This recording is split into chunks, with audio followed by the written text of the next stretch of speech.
Okay, జాగ్రత్త చూడండి. Germination of seeds అంటే మొక్కలు విత్తనాలు మొలకెత్తడం ఎలా అనేది దాని పార్ట్స్ గురించి వినండి జాగ్రత్తగా. ఓకేనా? ఇది బాగా నానబెట్టి దీన్ని మనము మొలకెత్తిస్తాము. వీటిని స్ప్రౌట్స్ అంటాం. ఏమంటాము? స్ప్రౌట్స్. అంటే ఆరోగ్యపరంగా ఇవి తింటే మంచిది. అందువల్ల మనం స్ప్రౌట్స్గా విత్తనాలను నానబెట్టుకొని తినేదానికన్నా నానబెట్టి వాటిని మొలకెత్తించి తింటాం. అప్పుడు వాటిల్లో న్యూట్రిషనల్ వాల్యూస్ బాగుంటాయి. ఇప్పుడు మనకి దీంట్లో దీని పార్ట్స్ చాలా ఇంపార్టెంట్ మనకు. ఇది యాక్చువల్లీ ఓకే, దీన్ని మూంగ్ అంటాం. ఏమంటాము? మూంగ్. ఓకే, సో ఇవి నానబెట్టినాక ఓకే, ఈ పైన కవర్ చూసారా, దీన్ని సీడ్ కోడ్ అంటారు. సీడ్ కోట్ అంటారు దీన్ని. ఓకే, ఇది ఆ తర్వాత దీన్ని విడదీస్తే దీంట్లో 2 ముక్కలుగా విడిపోతుంది, 2 చీలికలుగా వస్తుంది. ఓకే, అంటే ఈ పప్పు దినుసులన్నీ మనం తినే పప్పు దినుసులన్నిటిలో 2 ముక్కలు ఉంటాయి. కాబట్టి వీటిని డైకాట్స్ అంటారు. ఏమంటారు? డైకాట్స్ అంటారు. ఇప్పుడు ఇది 2 ముక్కలు ఉన్నాయి కదా, ఒక్కొక్క ముక్కను కాటిలిడన్ అంటారు. ఏమంటారు? కాటిలిడన్. ఇదేం చేస్తుంది?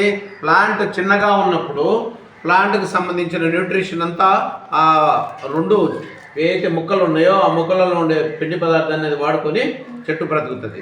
చూడు, దీన్ని నానబెట్టి మనము ఓకే కావాల్సినంత ప్రెషరు, సఫిషియెంట్ ప్రెషరు, టెంపరేచరు, తర్వాత దీంట్లో వాటర్ అవన్నీ మనం ప్రొవైడ్ చేసి ఓకే డార్క్లో పెడతాం, డార్క్ రూమ్లో పెడతాము. అమ్మ ఎలా చేస్తుంది? వీటిని ముందు నానబెడుతుంది, తర్వాత మంచి గుడ్డలో గట్టిగా కట్టి దాని మీద బరువు పెట్టి ఒక పక్క చీకటిగా ఉండే చోట పెడుతుంది. అప్పుడు ఈ స్ప్రౌట్స్ అనేవి తయారవుతాయి.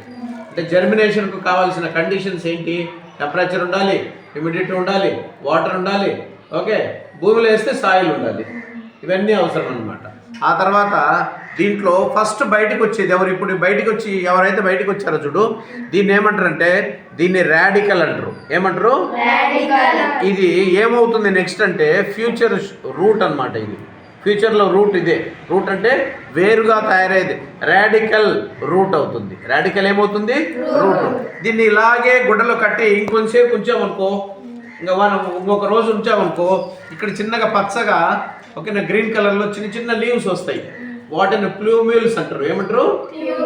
అది అలాగే వదిలేస్తే ఇంకా దీన్ని తీసినప్పుడు మనం భూమిలో వేసామనుకో, ఇదేమో రూట్ అవుద్ది. ఈ బయటకు వచ్చిన తెల్లగా ఉండే అన్ని రూట్స్.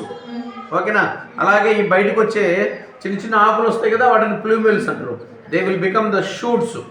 ఫ్యూచర్లో ఇది చెట్టుగా మారినప్పుడు అదే షూట్ అన్నమాట. కాండం అయ్యేది అదే. అక్కడి నుంచి చెట్టు అలా పెరుగుతూ పోతుంది. సో దీన్నేమో రాడికల్ అంటాము. ఓకే, ఈ 2 ముక్కలనేమో కాటిలిడన్స్ అంటాము. దీని పైన ఉండే కవర్ను సీడ్ కోట్ అంటారు. ఏమంటారు? Seed coat.